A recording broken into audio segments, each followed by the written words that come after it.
அஸ்ஸலாமு அலைக்கும் வரஹ்மத்துல்லாஹி வபரகாத்துஹு. அல்ஹம்துலில்லாஹ் வஸ்ஸலாத்து வஸ்ஸலாமு அலா ரசூலில்லாஹ் அம்மா பாத். அன்பிற்குரியவர்களே, சூனி ஹதீஸ் விமர்சனங்களும் விளக்கங்களும் என்கிற தலைப்பின் கீழே தொடர்ச்சியாக நாம் சில செய்திகளை பார்த்து வருகிறோம். அதில் இன்றைக்கு நாம் பார்க்க இருக்கக்கூடிய செய்தி, இந்த சூனி ஹதீஸை மறுப்பதற்காக வேண்டி அவன் வைக்கக்கூடிய ஒரு முக்கியமான ஒரு வாதம். நபி ஸல்லல்லாஹு அலைஹி வஸல்லம் அவங்க ஒரு ஹதீஸில் சொன்னாங்க, அதாவது லா யதுகுல் ஜன்னத சாஹிபு ஹம்சீன், 5 நபர்கள் சுவர்க்கத்திற்கு செல்ல மாட்டார்கள் சொல்கிறாங்க. தொடர்ந்து சொல்கிறாங்க, முதுமீனு பி ஹமரின், அதில் முதலாவது நபர் மதுவிலேயே மூழ்கி இருப்பவர்.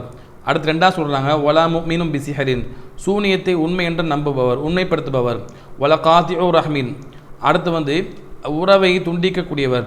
ஒல காஹினின், குறி சொல்பவர். ஒலா மன்னான், பிறருக்கு செய்த உபகாரத்தை சொல்லி காட்டக்கூடியவர் என்று ரசூலுல்லாஹ் சொல்கிறாங்க. இந்த ஹதீஸ் முஸ்னத் அஹ்மதில் பதிவு செய்யப்பட்டிருக்கு. அப்போ இந்த ஹதீஸை வைத்து என்ன சொல்கிறாங்க, சூனியத்தை உண்மைப்படுத்துபவர், உண்மை என்று சொல்பவர், அவர் சொர்க்கத்துக்கு போக முடியாதுன்னு ரசூலுல்லாஹ் சொல்கிறாங்க. அப்போ சூனியத்தை ரசூலுல்லாஹ்க்கு வைக்கப்பட்ட சூனியத்தை நம்ம உண்மைப்படுத்துறோன்னு சொன்னால், சூனியத்தை கொண்டு ரசூலுல்லாஹ்க்கு பாதிப்பு ஏற்படுத்தப்பட்டதுன்னு சொன்னால், சூனியத்தை உண்மைப்படுத்துவதை போல ஆகிடுவோம். அப்போ இந்த ஹதீஸில் சொல்லப்பட்டதை போல நரகத்துக்கு போகக்கூடிய ஒரு காரியமாக ஆகிவிடும் என்று வாதத்தை வைக்கிறாங்க. அன்பார்ந்தவர்களே, இதில் நீங்கள் பாருங்கள், இந்த ஹதீஸில் நபி ஸல்லல்லாஹு அலைஹி வஸல்லம் இந்த வார்த்தையை சொல்கிறாங்களா? அப்போ இதை நம்ம எப்படி விளங்கி கொள்வது? சூனியத்தை உண்மைப்படுத்துபவன் அப்படிங்கிற வாசகமும் ஹதீஸில் வந்திருக்கு. இது தொடர்பாக வரக்கூடிய அந்த ஹதீஸ்களில் முசத்திகுன், சூனியத்தை உண்மைப்படுத்துபவன் என்ற வாசகம் வந்திருக்குது. இன்னொரு வாசகம் சூனியத்தை நம்புபவன், ஈமான் கொள்பவன் அப்படிங்கிற வார்த்தையும் வந்திருக்குது. அப்போ இதை நம்ம எப்படி விளங்குறது அப்படின்னு சொன்னால், இப்போ சூனியத்தை நம்புறதுனா என்ன? இப்போ இன்றைக்கி நாம் ஹதீஸை ரசூலுல்லாஹ் ஸல்லல்லாஹு அலைஹி வஸல்லம் அவங்களுக்கு சூனியம் வைக்கப்பட்ட ஹதீஸை நம்ம எப்படி விளங்குறோம்? அல்லாஹ் நாடினா அதன் மூலமாக பாதிப்பு ஏற்படும் என்று அல்லாஹ் குர்ஆனில் சொல்லிட்டான். தெளிவாக 102ஆம் வசனத்தில் பக்கரால அல்லாஹ் தெளிவாக சொல்கிறான். அதைத்தான் அல்லாஹ் சொல்கிறான் என்று நம்ம விளக்கி பேசியிருக்கிறோம். அப்போ அதைத்தான் அல்லாஹ் சொல்கிறான் அப்படி இருக்கும் பொழுது, அப்போ அல்லாஹ் ரப்புல் ஆலமீன் அப்படி சொல்லியிருக்க நம்ம சூனியத்தை அதை நம்புவதன் மூலமாக இணை வைப்பு வரும், நரகத்துக்கு போவோம்னு சொன்னால், அப்போ இது எப்படி விளங்குறது? அப்போ சூனியத்தை தனிப்பட்ட சூனியத்துக்கு தாக்கம் உண்டு அப்படின்னு நம்புறது, சூனியக்காரனுக்கு தனிப்பட்ட ஆற்றல் உண்டு அப்படின்னு நம்புறது, அவன்கிட்ட போய் உதவி தேடுறது, சூனியத்தை வைக்கப்பட்ட சூனியத்தை எடுப்பதற்காக அவன்கிட்ட போகிறது, அவனை நம்பி போகிறது, இது எல்லாம் தான் இது குறிக்குமே தவிர அல்லாஹ் நாடுனா பாதிப்பு ஏற்படும் என்று சொல்லி முறையாக நம்பி, முறையாக அல்லாஹ்ட்ட மாத்திரம் உதவி தேடி, பாதுகாப்பு தேடி, துவாக்களை ஓதி முறையாக அதை ஏற்றுக்கொண்டால் அது என்ன செய்யாது? சூனியத்தை நம்புறதா வராது, அல்லாஹ் ரசூல் சொன்னதை நம்புறதா வரும். சூனியத்தை நம்புறதுனா என்ன? சூனியக்காரனை கொண்டு நடக்கும், சூனியக்காரனுக்கு எல்லா ஆற்றலும் உண்டு என்று அவன்கிட்ட போகிறது, அவன்கிட்ட போய் அவன் சொல்லக்கூடிய எல்லாத்தையும் நம்புறது, இதைத்தான் அது குறிக்கும். நீங்கள் இதுக்கு ஒரு தொலைவான ஒரு ஹதீஸை நீங்கள் பாருங்கள். நபி ஸல்லல்லாஹு அலைஹி வஸல்லம் சொன்னாங்க, அதாவது தபுரானி, பஸார் போன்ற நூல்களில் பதிவு செய்யப்பட்டிருக்கு, பரவலாக வந்த செய்தி. நபி ஸல்லல்லாஹு அலைஹி வஸல்லம் சொல்கிறாங்க பாருங்கள், மன் அத்தா சாஹிரன் அவ் கஹானன் அவ் அர்ராஃபன், யார் சூனியக்காரன்ட்ட, அதே போல் யார் குறி சொல்பவன்ட்ட, ஜோசியக்காரன்ட்ட, இவங்கள்ட்ட ஃபஸத்தக பிமா யகூல், அவர்கள் சொல்லக்கூடியவற்றை நம்புகிறார்களோ, அவர்கள் ஃபக்கத் கஃபர பிமா உன்சில அலா முஹம்மது ஸல்லல்லாஹு அலைஹி வஸல்லம், முஹம்மது ஸல்லல்லாஹு அலைஹி வஸல்லம் அவர்கள் மீது இறக்கேறப்பட்டதை அவர்கள் நிராகரித்து விட்டார்கள்னு ரசூலுல்லாஹ் சொல்கிறாங்க. அப்போ இங்கே ரசூலுல்லாஹ் என்ன சொல்கிறாங்க? எப்படி ஜோசியக்காரன் குறி சொல்கிறவன் மக்களுக்கு தவறாக இல்லாத பொருளாத சொல்லுவானோ, அவன் சொல்லக்கூடிய அந்த மறைவான விஷயங்களை மக்கள் நம்புவாங்களோ, அப்படி நம்பினா இணைவைப்பாகுமோ, அதைத்தான் ரசூலுல்லாஹ் இங்கே சொல்கிறாங்க. இந்த ஹதீஸுக்கு விளக்கமாக தெளிவாக வந்திருக்குது. முசத்திகுன் பிமா ஃபஸத்தக பிமா யகூல், அவர்கள் சொல்லக்கூடியவற்றை, சூனியக்காரனோ ஜோசியக்காரனோ குறி சொல்லக்கூடியவனோ சொல்லக்கூடியவற்றை உண்மைப்படுத்துதல் வார்த்தை ரசூலுல்லாஹ் இங்கே சொல்கிறான். அந்த ஹதீஸில் எப்படி வந்திருக்குதோ அதே மாதிரி தான் இங்கே ரசூலுல்லாஹ் சொல்கிறான். அப்போ எதை ரசூலுல்லாஹ் சொல்கிறாங்க? சூனியக்காரன் சொல்கிறது நம்புறது. இன்னும் தெளிவாக நம்ம பார்க்குறோம், ஹதீஸில் புகாரில் வருது, நீங்கள் பாருங்கள். நபி ஸல்லல்லாஹு அலைஹி வஸல்லம் சொல்கிறாங்க, அதாவது அந்த ஜின்கள் என்ன செய்யும்? ஷைத்தான்கள் வானத்துக்கு போகும், மலக்குமார்கள் நடக்க இருக்கக்கூடிய செய்தியை பற்றி மலக்குமார்கள் பேசிகிட்டு இருப்பாங்க, விதியில் உள்ள செய்திகளை. அந்த விஷயங்களை என்ன செய்யும்? அந்த ஜின்கள் சைத்தான்கள் கேட்டு ரசூலுல்லாஹ் சொல்கிறாங்க, சூனியக்காரனுடைய வாயில போடுது, சூனியக்காரன் அதோட சேர்த்து இல்லாத பொருளாத சேர்த்து மக்களுக்கு சொல்கிறான், அதை உண்மை போல் மக்கள் நம்ப வைக்கிறான் அப்படின்னு ரசூலுல்லாஹ் சொல்கிறாங்க. அப்போ அதை மக்கள் நம்புகிறாங்க அப்படிங்கிறப்பல ஹதீஸ் வந்திருக்குது. அப்போ சூனியக்காரன் சொல்கிற அந்த குறி சொல்லக்கூடிய விஷயத்தை, மறைவான விஷயங்களை நம்புறதை தான் இந்த ஹதீஸ் பேசுது என்பதை தான் நம்ம என்ன செய்வோம்? துணை ஹதீஸை வைத்து நம்ம புரிந்து கொள்கிறோம். அப்போ சூனியம் பொதுவாக இருக்குது, சைத்தானை கொண்டு நடைபெறுது, அல்லாஹ் நாடனா அதன் மூலமாக பாதிப்பு ஏற்படலாம் அல்லாஹ் சொல்கிறானா இல்லையா, அதை நம்புறது வந்து சூனியக்கார நம்புறதா வராது, அல்லாஹ்வை நம்புறதா வரும். சூனியக்கார நம்புறதுனா என்ன, இந்த ஹதீஸில் சொல்லப்பட்டதை போல சூனியக்கார சொல்லக்கூடிய மறைவான விஷயங்களை நம்ம ஈமான் கொண்டு நம்புறது, உண்மைப்படுத்துறது, அப்படி நம்ம புரிகிறோம். அப்போ அன்பார்ந்தவர்களை நம்ம இதை தெளிவாக புரிந்து கொள்ள வேண்டும். ஏன்னு சொன்னால் இதே மாதிரி வந்து பாருங்கள், இன்னும் சில செய்திகள் உண்டு, அதை நம்ம எப்படி விளங்குவோம். இப்போ உதாரணம் விசாசம் சொன்னாங்க, அதாவது தொற்று என்பது கிடையாதுங்கிறாங்க, பறவை சகடம் என்பது கிடையாதுன்னு தெளிவாக மறுக்கிறாங்க. அப்போ இதை நம்ம வந்து இன்னும் சொல்ல போனால் இன்னும் சில செய்தி நம்ம பார்க்குறோம், தொற்று இருப்பதே போல் ரசூலா பேசுகிறாங்க. அதாவது சிங்கத்திடமிருந்து விரண்டோடுவதை போல தொழுநோயாளியை கண்டால் நீங்கள் விரண்டோடுங்கன்னு சொல்கிறாங்க. அப்போ ரசூல்லாவே தொற்று இல்லைன்ட்டாங்க. அதே ரசூலா சாசனம் அவங்களே தொற்று இருப்பதை போல அந்த தொழுநோயை ஏற்பட்ட தொற்று ஏற்பட்ட மனுஷன்ட்ட விலகிருங்கன்னு சொல்கிறாங்க, பக்கத்தில் போகாதீங்கிறாங்க. அந்த தொற்று ஏற்பட்ட ஊருக்கு ரசூலா போக்குறான்னு தடுக்கிறாங்க.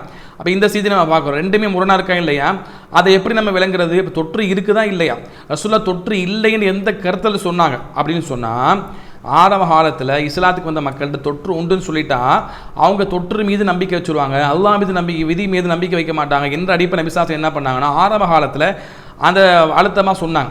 பின்னால் நபி ஸல்லல்லாஹு அலைஹி வஸல்லம் என்ன பண்ணிட்டாங்க, அந்த தொற்று என்பது உண்டு அப்படிங்கிற செய்தியை பின்னால் ரசூலுல்லாஹ் சொல்கிறாங்க. இதை நம்ம தெளிவாக நம்ம பார்க்குறோம். அபூ ஹுரைரா ரலியல்லாஹு அன்ஹு தான் அந்த செய்தி அறிவிக்கிறாங்க. அந்த அபூ ஹுரைரா ரலியல்லாஹு அன்ஹு வந்துட்டு பிற்காலத்தில் என்ன செய்கிறாங்கன்னு சொன்னால், சஹீஹ் முஸ்லிம்ல ஹதீஸ் வருது பாருங்கள், 4467 செய்தி. அதில் அபூ ஹுரைரா ரலியல்லாஹு அன்ஹு வந்து என்ன செய்வாங்கன்னு சொன்னால், தொற்று இல்லைன்னு சொன்ன ஹதீஸை அறிவிக்கிறத விட்டுட்டு பின்னால் தொற்று உண்டு என்பதை போல் ஹதீஸ் அறிவிப்பாங்க. அப்போ அவங்கள்ட்ட கேட்கப்படும், நீங்கள் தானே தொற்று இல்லைன்னு சொல்லி ஹதீஸ் அறிவிச்சின்னு கேட்கும்பொழுது அவங்க தெரியாத மாதிரி என்ன செய்வாங்க, அங்கே எனக்கு தெரியலைன்னு சொல்லி மறுப்பாங்க. ஏன்னு சொன்னால் அந்த காலத்தில் ஆரம்ப காலத்தில் தொற்று இல்லை என்று சொல்ல வேண்டிய நிலைமை இருந்தது, மக்களுக்கு அதன் மீது நம்பிக்கை போயிடும் என்பதால் தான் அதை சொல்லிட்டு வந்தாங்க.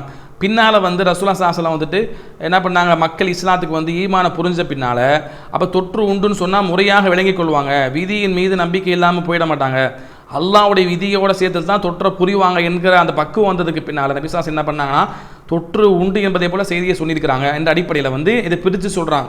அப்போ ரசூலுல்லாஹி ஸல்லல்லாஹு அலைஹி வஸல்லம் எந்த அடிப்படையில் சொன்னாங்க தொற்று இல்லைன்ட்டு, தொற்று தானாக பரவாது, அல்லாஹ்வுடைய விதியை தாண்டி தானாக எதுவும் ஏற்படாது, அப்படி நம்பக்கூடாது, அப்படி தொற்று என்பது இல்லை அப்படிங்கிற கருத்தப்பட தான் ரசூலுல்லாஹ் சொல்கிறாங்க. அப்போ என்ன ரசூலுல்லாஹ்வே தொற்று உண்டுன்னு சொல்கிறாங்களே, அப்போ எப்படி நம்ம பிரித்து புரிந்து கொள்கிறோமோ அதே போலத்தான் சூனியக்காரன் நம்புறதுனா என்ன, அவன் சொல்கிறத நம்புறது, அவனை உண்மைப்படுத்துறது, அதுதான் நம்பிக்கையாகுமே தவிர சூரியத்தை நம்புறதா வருமே தவிர அல்லாஹ் ரசூல் சொன்ன அடிப்படையில் ரசூலுல்லாஹ்க்கு வைக்கப்பட்டது, அல்லாஹ் நாடி பாதிப்பு ஏற்படுத்தப்பட்டது, அல்லாஹ்ட்ட உதவி தேடினாங்க, நமக்கு நிவாரணம் கிடைத்து விட்டதுன்னு சொன்னால் அது இணைவேப்பில் வராது, அது சூனியத்தை உண்மைப்படுத்துறதா வராது.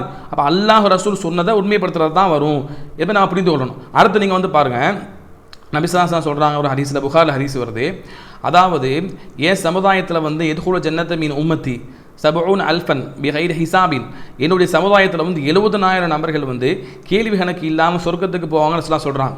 சொல்லி தொடர்ந்து சொல்கிறாங்க, இன்னமும் லாஸ்தர்குன் வலது தையரும், அவங்க வந்து ஓதி பார்க்க மாட்டாங்க, பறவை சகனம் என்ன செய்ய மாட்டாங்க, பார்க்க மாட்டாங்கன்னு சொல்கிறாங்க. இந்த ஹதீஸ் புகாரில் தெளிவாக பதிவு செய்யப்பட்டிருக்கு, நீங்கள் பாருங்கள். அப்போ இதில் வந்து நம்ம என்ன சொல்கிறோன்னா, அப்போ ரசூலுல்லாஹி ஸல்லல்லாஹு அலைஹி வஸல்லம் வந்து ஓதி பார்க்கக்கூடாதுன்னு சொல்லிட்டாங்க, பறவை சகனம் பார்க்கக்கூடாதுன்னு சொல்லிட்டாங்க, அப்போ வந்து அவங்க தான் சொர்க்கத்துக்கு போவாங்கன்னு சொல்கிறாங்க. அப்போ ஓதி பார்க்கக்கூடியவங்க வந்து சொர்க்கத்துக்கு போக மாட்டாங்களா, ஓதி பார்க்குறவங்க சொர்க்கத்துக்கு போக மாட்டாங்க அப்படின்னு எடுக்க முடியுமா? அந்த ஹதீஸை நம்ம எப்படி புரிந்து கொள்கிறோம், எப்படி புரிந்து கொள்ள வேண்டும்? அப்போ ரசூலுல்லாஹி ஸல்லல்லாஹு அலைஹி வஸல்லம் அவங்க பரவலாக ஓதி பார்த்துருக்குறாங்க, ஓதி பார்க்க சொல்லியிருக்கிறாங்க, அப்படி நம்ம ஹதீஸில் பார்க்குறோமா இல்லையா? அப்போ ரெண்டுக்கு இலச்சி எப்படி நம்ம புரியும் அப்படின்னு சொன்னால், அதாவது ஓதி பார்ப்பதன் மீது நம்பிக்கை வைக்க மாட்டாங்க, அதிலேயே சார்ந்திருக்க மாட்டாங்க. இப்போ ஒரு நபர்கிட்ட போய் ஓதி பார்த்தா அவர் தான் வந்து அவர் ஓதி பார்த்தா சரியாயிரும் அப்படி அவர் மீது நம்பிக்கை வைக்கிறேன், அதை தான் நான் சொல்கிறாங்க. அப்படி அந்த அடிப்படையில் ஓதி பார்க்க மாட்டாங்க, பொதுவாக அல்லாஹ் மீது நம்பிக்கை வைத்து ஓதி பார்ப்பதற்கு மார்க்கெட்டில் அனுமதி உண்டு. நிறைய ஹதீஸ் நம்ம பார்க்குறோமா இல்லையா, ஓதி பார்க்க அனுமதி அளிக்கப்பட்ட ஹதீஸ்கள். அப்போ எப்படி நம்ம விளங்குறோம் இந்த விஷயத்தை, அந்த ஓதி பார்க்கக்கூடிய நபர் மீது நம்பிக்கை வைக்க மாட்டாங்க, மாறாக அல்லாஹ் மீது நம்பிக்கை வச்சு அதை என்ன செய்வாங்க, ஓதி பார்ப்பாங்கன்னு விளங்குறோமா இல்லையா? அதே போல தான் சூனியக்காரன் மீது நம்பிக்கை வைக்கக்கூடாது, அப்படி வச்சா சொர்க்கத்துக்கு போக முடியாது. எப்படி வந்து ஓதி பார்க்கக்கூடிய நபர் மீது நம்பிக்கை வைத்து, தாயத்து மீது கயிறு மீது நம்பிக்கை வைத்து அதை கட்ட நமக்கு நிவாரணம் கிடைக்குன்ட்டு அல்லாஹ்வை மறந்துட்டாங்களோ அவங்க என்ன செய்ய மாட்டாங்க, அவங்க சொர்க்கத்துக்கு கேள்வி கணக்கு என்று சொர்க்கத்துக்கு நுழைய மாட்டாங்க, அப்படி நம்ம புரியலாம். அதே போல தான் சூனியக்காரன் சொல்கிறத உண்மைப்படுத்துறது, சூனியக்காரனை வந்து நம்புறது. அப்படி நம்பினா தான் என்ன செய்வாங்க, நரகத்துக்கு சொர்க்கத்துக்கு போக மாட்டாங்க, நரகத்துக்கு போவாங்கன்னு நம்ம புரிகிறோம். அப்போ எதை எப்படி விளங்க வேண்டும் அப்படி தான் விளங்கணும். அப்போ நம்ம இந்த ஹதீஸை வந்து மொட்டையாக நம்ம என்ன பண்ணோம், அதாவது சூனியத்து இருக்குன்னு சொன்னாலே நம்ம வந்து சொர்க்கத்துக்கு போக முடியாது, அதை அல்லாஹ் நாடுனா நடக்குன்னு சொன்னாலே வந்து அது சுருக்கத்தை உண்மைப்படுத்துறது, சொர்க்கத்துக்கு போக முடியாதுன்னு சொன்னோம்னா அப்போ ஓதி பார்க்கறது எல்லாமே அந்த லிஸ்ட்டில் தானே வரும். ஓதி பார்க்கறது வந்து கூடாது. ஓதி பார்த்தாலே நஸ்லா சொல்லிட்டாங்க, ஓதி பார்க்காதவங்க தான் வந்து சொர்க்கத்துக்கு கேள்வி கணக்கு இல்லாமல் போவாங்க. அப்போ ரசூலா சொல்கிறாங்கன்னா அப்போ ஓதி பார்த்தவங்க சொர்க்கத்துக்கு போக மாட்டாங்க, நீங்கள் முடிவு எடுப்பீங்களா? அது எப்படி புரிவீங்க? அது எப்படி வந்து முறைப்படி நம்ம புரிந்து கொள்கிறோமோ அதை அந்த ஓதி பார்க்கக்கூடிய நபரை வந்து நம்பக்கூடாது, ஓதி கயிறை நம்பக்கூடாது, தாயத்தை நம்பக்கூடாது, தகடை நம்பக்கூடாது, தகடை எழுதி தொங்க விட்டுட்டு அதை கூட நன்மை நடக்கணும் எதிர்பார்க்கக்கூடாது, அல்லாஹ் மீது நம்பிக்கை வைக்கணும்.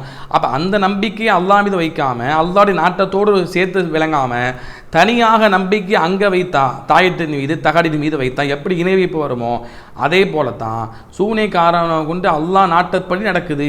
சூனியத்தின் மூலமாக அல்லாஹ் சொல்லுவதை போல பக்கரா வசனத்தில் ஒமாஹும் பில் பின் மெஹதி இல்லா பிதினி இல்லா, அல்லாஹ்வுடைய நாட்டமின்றியை தவிர அது வந்து அவங்களுக்கு தீங்கிழைக்க முடியும் அல்லாஹ் சொல்கிறான். அப்போ அல்லாஹ் நாட்டமின்றி நடக்குதுங்கிறத விட்டு போட்டு சூனியக்காரனை நம்புறது, சூனியக்காரன்ட்ட போகிறது, அல்லாஹ்ட உதவி தேடுறதை மறந்துடுறது, இப்படி போனாங்கன்னா அவங்கள உண்மைப்படுத்துகிறாங்கன்னு வந்துடும். அப்போ இதை எப்படி புரிந்து கொள்கிறோம், முறையாக எப்படி மற்ற செய்தியை புரிந்து கொள்கிறோமோ அதே போல் இதை விளங்கும் பொழுது எந்த பிரச்சனையும் கிடையாது.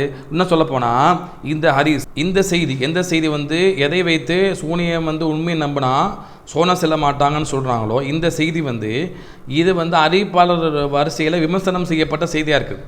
இது வந்து பலம் குறைந்த செய்தியாக இருக்குது. நபிசாசனம் அவங்களுக்கு வைக்கப்பட்ட அந்த சூனிய ஹதீஸ் இருக்காலே அதுதான் வந்து மிக மிக நம்பகமான அறிவிப்பாளர் மூலமாக அறிவிக்கப்பட்ட செய்தியாக இருக்குது. அப்போ இவங்க எதை எடுத்துக்கொள்ளணும், முறைப்படி பார்த்தா இவங்க வாதப்படி பார்த்தா பலம் குன்றிய செய்தியை விட்டுட்டு பலமான செய்தியை எடுத்துக்கொள்ளணும், அதான் அவங்க செய்யணும். ஆனால் என்ன செய்கிறாங்க, இந்த இடத்துல அப்படி என்ன செய்கிறாங்க, பலமான செய்தியை மறுத்து போட்டு அதுக்கு மாற்றமாக வரக்கூடிய பலகீனமான செய்தி எடுக்கிறாங்க நம்ம பார்க்குறோம். அப்போ இது பலமானதாக எடுத்துக்கொண்டாலும் அது சில அறிஞர்கள் என்ன பண்ணுறாங்க, ஏற்றுக்கொள்ள தகுந்த இடத்துல வைக்கிறாங்க. அப்படி ஏற்றுக்கொண்டாலும் நம்ம எப்படி விளங்குறோம், முறைப்படி விளங்குவதன் மூலமாக மற்ற செய்தி தொற்று இல்லைன்னு சொல்லி சில சொன்னாங்க, தொற்று உண்டுன்னு சொன்னாங்க, அதை எப்படி ரெண்டையும் இணைச்சு புரியணுமோ அதே போல் நம்ம இதை விளங்கும் பொழுது எந்த பிரச்சனையும் இல்லை. அப்போ முறையாக ஹதீஸை புரியும் பொழுது அப்போ எதையும் நம்ம மறுக்க வேண்டிய தேவையில்லை. அப்போ ரெண்டையும் நம்ம பாதுகாக்கலாம். இதை தேவையில்லாமல் மறுத்து போட்டு ஒன்றை ஏற்றுக்கொண்டு அந்த ஒன்றை ஏற்றுக்கொண்ட செய்திக்காக மறுக்கப்பட்ட செய்தியை வந்து கடுமையாக விமர்சனம் பண்ணுறது, அது அறிவிப்பாளர்கள் வரிசையில் யாருமே நல்ல நம்பகமானவங்க இருந்தாலும் யாராவது இட்டு கட்டி சொல்லியிருப்பாங்கன்னு சொல்கிறது, அறிஞர்கள் எல்லாருமே தவறாக பதிவு பண்ணிட்டாங்கன்னு சொல்கிறது, இப்படியெல்லாம் தேவையில்லாமல் சொல்ல வேண்டிய நிலைமை ஏற்படாது. சொல்லப்போனால் மற்றவங்களை என்ன பண்ணுறது, முஷ்ரிக்காக்குறது, இதெல்லாம் தேவையில்லாமல் ஏற்படாது. எனவே நம்ம ஹதீஸை முறையாக புரிந்து கொள்ள வேண்டும். மார்க்கம் தெளிவாக இருக்கிறது. எப்படி மற்ற செய்தி இணைச்சு நம்ம புரிகிறோமோ அதே போல் இதை இணைத்து நம்ம புரியும் பொழுது நமக்கு முறையாக அந்த ஹதீஸை பாதுகாக்கக்கூடிய மக்களாக நாம் மாறுவோம். அல்லாஹ் ரப்பல் ஆலமீன் அத்தகைய ஹதீஸ்களை முறையாக புரிந்து அதை பாதுகாக்கக்கூடிய மக்களாக ஆகுவதற்கு அருள் செய்வானாக. அஸ்ஸலாமு அலைக்கும் வரஹ்மத்துல்லாஹி வபரகாத்துஹு.